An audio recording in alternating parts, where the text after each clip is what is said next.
I'm Frank Day, and this is my wife, Gina.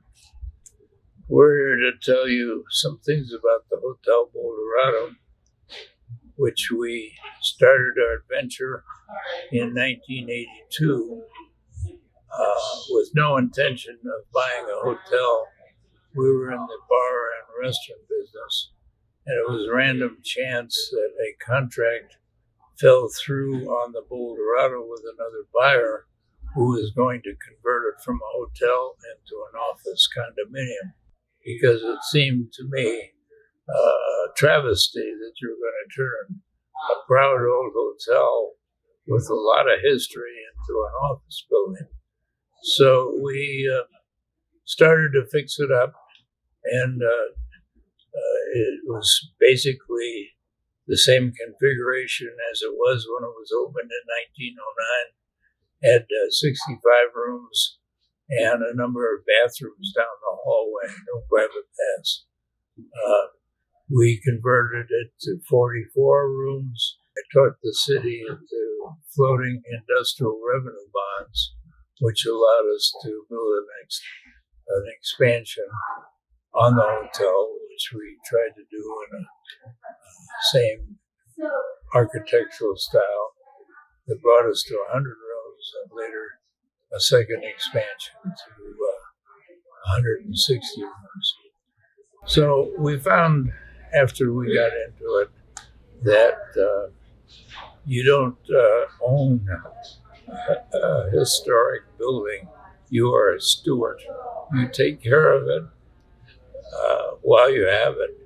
And that was the case with the Boulderado. There were many other owners over the years that took care of the place and kept it going as a hotel.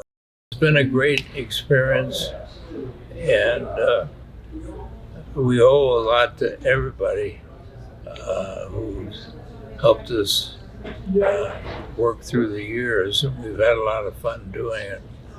First of all, it's been an honor to be the steward for over 40 years.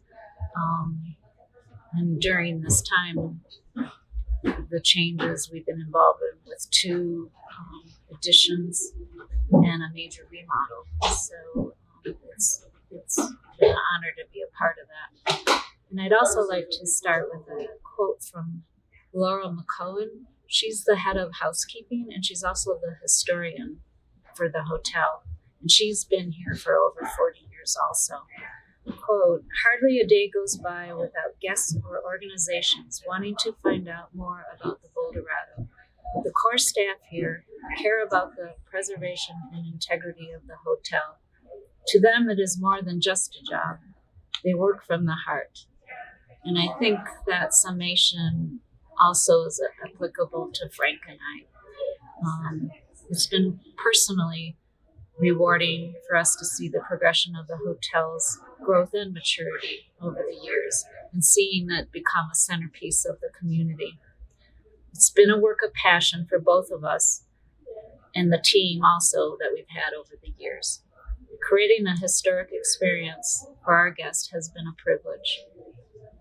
We want to thank the Historic Hotels of America for this honor.